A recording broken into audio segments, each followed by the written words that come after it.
Welcome to my channel eco Shastra. Student, हमने part 2 तक discuss किया था ग्रेट डिप्रेशन और कैसे बर्थ हुआ इकोनॉमिक्स में मैक्रो का। एडम स्मिथ को डिस्कस किया था, क्लासिकल थॉट्स डिस्कस किए थे और कीन्सियन में जो जॉन मेनार्ड कीन्स हैं उनके बारे में हल्का सा 3-4 पॉइंट डिस्कस किए थे।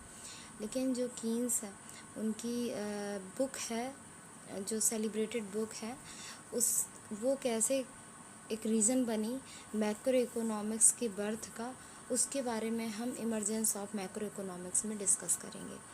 तो पहला पॉइंट है इमर्जेंस ऑफ मैक्रो इकोनॉमिक्स में। Macro economics as a separate branch of economics emerged after the British economist John Maynard Keynes published his celebrated book The General Theory of Employment, Interest and Money in 1936। तो macro economics एक separate branch of economics है। जैसे micro है वैसे macro है, Indian economy है, statistics है, इसी प्रकार मैक्रो भी है। मैक्रो के बारे में पढ़ रहे हैं तो अभी हम सभी का रीज़न नहीं जानेंगे कि ये सब कैसे सेपरेट ब्रांच बने इकोनॉमिक्स के, हम सिर्फ जानेंगे कि मैक्रो कैसे बना। ठीक है, सेपरेट ब्रांच। तो ये यहाँ पर इमर्ज्ड आफ्टर द, ये कब आया? जब एक ब्रिटिश इकोनॉमिस्ट थे, उनका नाम जॉन मेनार्ड कीन्स था। उन्होंने एक सेलिब्रेटेड बुक पब्लिश की थी, इट मीन्स की बुक पब्लिश की थी नॉर्मली, फिर वो काफ़ी ज़्यादा फेमस हो गई 1936 में, जिसका नाम था theory of employment, interest and money. अब ये बुक फेमस हुई, John Maynard Keynes British economist थे जिनके कारण एक सेपरेट ब्रांच बनी। ये सारी चीज़ों के बाद देखते हैं सेकेंड पॉइंट में, the dominant think in economics before Keynes was that all the labours who are ready to work will find to employment and all the factories will be working at their full capacity. This school of thought is known as classical tradition। तो हमने Keynes के आने के पहले की बात की जाए, अगर कीन्स के आने के पहले क्या हुआ था बेटा कि क्लासिकल स्कूल थॉट्स थे, पुरानी सोच, जो पहले का एजम्पशन वाला काम चल रहा था। एजम्पशन क्या था कि अज्यूम किया जा रहा था कि जो भी लेबर्स हैं उन अगर वो काम करने को रेडी हैं तो उनको काम मिल भी रहा है। ठीक है, और सारी फैक्ट्रीज़ कितने भी अप्स डाउन आए, फाइनली वो अपनी फुल कैपेसिटी में वर्क कर रही हैं, है ना। मतलब कोई भी सिचुएशन आए, एक शॉर्ट टाइम पे ऐसी सिचुएशन आती है बट फुल कैपेसिटी में फाइनली वर्क करती हैं और सभी को काम भी मिल जाता है। एज्यूम करके इकोनॉमी चल रही थी। यहाँ पर किसी थर्ड पर्सन का सजेशन नहीं था, पॉलिसीज़ नहीं थी, यहाँ मार्केट था और कस्टमर थे और सारा का सारा काम अपने आप सही हो जाता था, अपने आप इक्विलिब्रियम में मार्केट सिचुएशन आ जाती थी। ठीक है, थर्ड पॉइंट है, how ever the great depression of 1929 the subsequent year shows the output and employment level in the countries of Europe and north America fall bye huge amount. हमने great depression तो काफ़ी अच्छे से पढ़ लिया है, हमें पता है इसके ईयर पता है, इसके रीजंस पता हैं, कैसे कैसे ग्रेट डिप्रेशन की सिचुएशन बन गई थी, कहाँ से स्टार्ट हुआ था, है ना, और ये सारी चीज़ें पता है। हमने स्टोरी और सारे पॉइंट्स भी बहुत अच्छे से पढ़ लिए थे।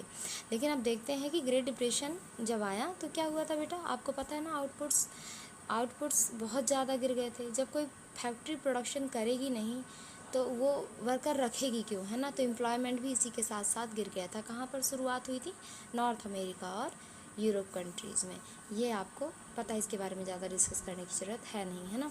It affected other countries of the world as well. धीरे धीरे 10 साल तक चला था, लॉन्गेस्ट और सीवियर डिप्रेशन था। तो धीरे धीरे क्या हुआ, 1929 में अगर स्टार्ट भी हुआ, कहाँ पर? यूरोप कंट्रीज़ और नॉर्थ अमेरिका में, तो धीरे धीरे अदर कंट्रीज़ में भी क्या हुआ, स्प्रेड हो गया।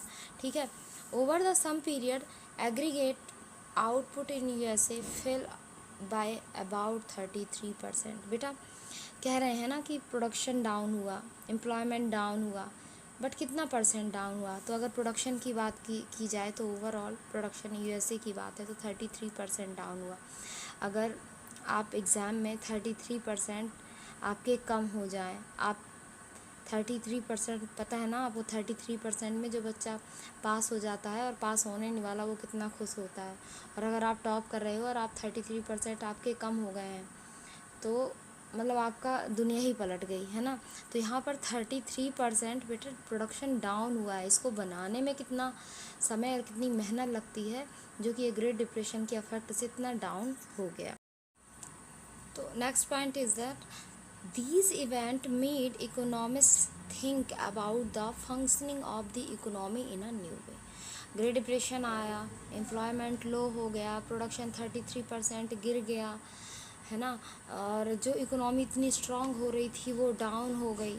सारी और अलग कंट्री, यूरोप और यूएसए के अलावा भी सारी कंट्रीज़ में इफ़ेक्ट पड़ रहा है।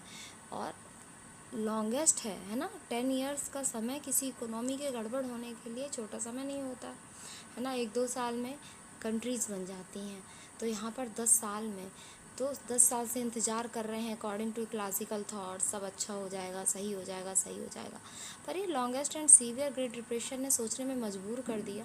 इकोनॉमिक्स को सोचना पड़ गया कि इकोनॉमी अभी क्लासिकल जो थॉट्स हैं, जो रूल्स थे, एक अजम्पशन वाली सिचुएशन से सब बढ़िया होने वाला एक रूल था, मान लिया जाता था, अब वो काम नहीं कर रहा था। ठीक है, तो जब ये सिचुएशन आई ना, तो जो इकोनॉमिक्स थे उनको सोचने में एक तरह से उनके दिमाग को सोचना पड़ गया कि हमें अब न्यू वे से इकोनॉमिक्स को देखना पड़ेगा, नया नज़रिया लाना पड़ेगा, नए रूल्स बनाने पड़ेंगे, कुछ इन्वॉल्व करना पड़ेगा ताकि ये जो सिचुएशन है उसको सॉल्व आउट कर सकें।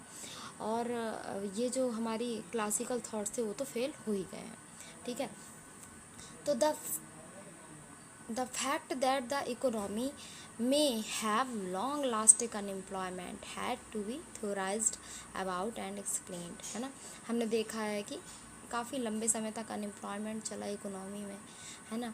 और इसी कारण से ये जो सारी डिसइक्विलिब्रियम का सिचुएशन थी उसके कारण इकोनॉमिक्स को सोचने में मजबूर किया। अब देखें तो अब हमने फर्स्ट पॉइंट में ही पढ़ा था कीन्स की बुक, और सेपरेट मैक्रो इकोनॉमिक्स की एक पार्ट बना, इकोनॉमिक्स का एक सेपरेट बुक बनी, है ना। तो देखें कि सेपरेट जो ब्रांच बनी मैक्रो इकोनॉमिक्स की, अब यहाँ पर कीन्स वर्क कर रहे हैं। जब डिसइक्विलिब्रियम मार्केट में हो गया, ग्रेट डिप्रेशन आ गया, अनएम्प्लॉयमेंट आ गया, सही नहीं हो रहा है, लोग सोचने में मजबूर, इट मीन्स इकोनॉमिस्ट सोचने में मजबूर हो गए कि अब क्या नया बदलाव लाया जाए कि इस ग्रेट डिप्रेशन से उभरें हम, है ना, इसमें सुधार लाएं, अपनी इकोनॉमी को वापस से रिफॉर्म करें। तो आए कीन्स की बुक थी, है ना। उन्होंने बुक तो लिख दी थी लेकिन फेमस हुई जब एक ग्रेट डिप्रेशन हुआ, और क्योंकि वो उसी बुक ने एक रास्ता दिखाया। Keynes book was an attempt in this direction, है ना, तो एक डायरेक्शन दिया। एंड लाइक हिज प्रेडिसेसर्स, ये नहीं था कि हम फ्यूचर का सोच लेते हैं, अगर ऐसा होगा तो ये होगा, ऐसा होगा तो ये होगा, ऐसा कुछ नहीं था। जितने भी इसकी अप्रोचेस थी वो एक परीक्षण करके एग्जामाइन किया गया था। The working of the economy in it entirely, उनको एक तरह से प्रैक्टिकली वर्क करके फिर एक रूल एंड प्रिंसिपल बनाए गए थे, है ना, जो कीन्स की बुक थी उस पर examine and interdependence of a different sector. Her sector को इसमें साबित किया गया था कि सारे के सारे एक दूसरे से इंटरलिंक्ड हैं, कोई एक सेक्टर ही अपने में इंटरडिपेंड नहीं हो सकता है। ये सारी चीज़ें साबित भी की गई थी, जितने भी रूल्स एंड प्रिंसिपल थे उनको साबित करके कीन्स ने अपनी बुक में लिखा था, जिसके कारण कोई संदेह नहीं था, कोई शक नहीं था कि भाई कंफ्यूज हो कि इसे अगर हम फॉलो करते हैं देन इकोनॉमी बिल्ड अप करेगी कि नहीं, है ना। तो ये था हमारा इमरजेंस ऑफ मैक्रो इकोनॉमिक्स के सारे point. Hopefully you understand. Okay student, तो हमने देखा इमरजेंस ऑफ मैक्रो इकोनॉमिक्स के सारे पॉइंट, होपफुली आपको क्लियर होंगे, है ना। अब देखते हैं हम differentiation between classical school and Keynesian school. अभी पढ़ते आ रहे हैं, बार बार क्लासिकल थॉट्स थे जो फेल हो गए, आफ्टर देन इकोनॉमी डिस्टर्ब हो गई और फिर केन्सियन स्कूल थॉट्स आए, जिसके कारण मैक्रो इकोनॉमिक्स का इमरजेंस हुआ। अब क्लासिकल स्कूल थॉट्स में क्या माना जा रहा था, बार बार बोल रही थी ना, एज्यूम दैट, हर जगह एजम्पशन था, है ना। कीन्सियन थ्योरी में क्या एजम्पशन थे या फिर क्या सिचुएशन को यहाँ पर बिल्कुल एक्सप्लेन किया गया। तो फर्स्ट पॉइंट की बात करें तो AD equal to AS always रहेगा। एक मार्केट है और मार्केट हमेशा इक्विलिब्रियम में रहेगा। इट मीन्स यहाँ पर फुल एम्प्लॉयमेंट भी रहने वाला है और यहाँ पर जो इंडस्ट्रीज़ हैं वो भी फुल कैपेसिटी में प्रोडक्शन कर रही हैं, ठीक है। बट यहाँ पर क्या है, ज़रूरी नहीं कि हमेशा इक्विलिब्रियम में हो। कभी कभी एग्रीगेट जो डिमांड है वो ग्रेटर देन हो सकती है ऐसे, और कभी एग्रीगेट डिमांड लेस देन किससे हो सकती है, एग्रीगेट सप्लाई से। सेकेंड है कंटिन्यू टिल 1929 से स्टार्ट हुआ था, लेकिन जब 29 से स्टार्ट हुआ था और कहीं कहीं पर बेटा ये ईयर डिफरेंस है, ठीक है ना। तो अगर आप यहाँ चाहो तो यहाँ पर लिख सकते हो कंटिन्यू टिल 1928 तक, क्योंकि 29 से क्या हो गया था, ग्रेट डिप्रेशन स्टार्ट हो गया था। तो वहाँ से ही क्लासिकल थॉट्स क्या हो गए थे, फेल हो गए थे। तो कंटिन्यू टिल 1928 लिख सकते हैं आप, और जहाँ पर 1930 से स्टार्ट हुआ है तो 29 लिख सकते हैं, ठीक है। जब भी ग्रेट डिप्रेशन स्टार्ट हुआ उसके एक साल पीछे तक क्लासिकल थॉट क्या थे, कंटिन्यू थे। After great depression in 1929-30 this came into existence. जैसे ही ग्रेट डिप्रेशन आया, है ना, और आया उसके बाद ही मतलब ये समझ में आने लगा कि मैक्रो इकोनॉमिक्स का इमरजेंस होने वाला है, ये आने वाली है, क्योंकि इकोनॉमी डिस्टर्ब हो गई थी। रीज़न तो सबसे बड़ा वही था मैक्रो का आने का। इसके बाद है perfect inelastic respect to price, ठीक है ना।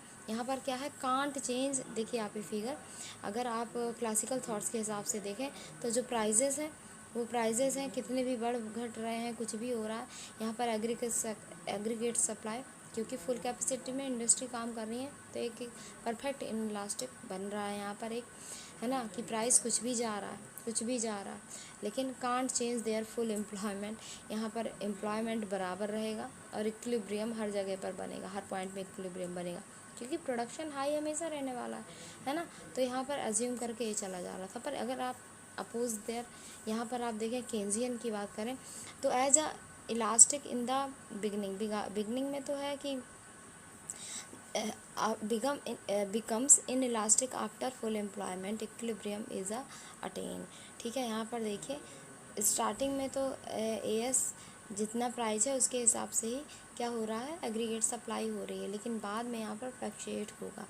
तो यहाँ पर फ्लक्चुएट क्यों होगा, क्योंकि यहाँ पर AS equal to AD always माना गया है, बट यहाँ पर AD equal to AS, AD greater than AS, AD less than AS की भी सिचुएशन आती है, ऑलवेज इक्विलिब्रियम पॉइंट नहीं होगा।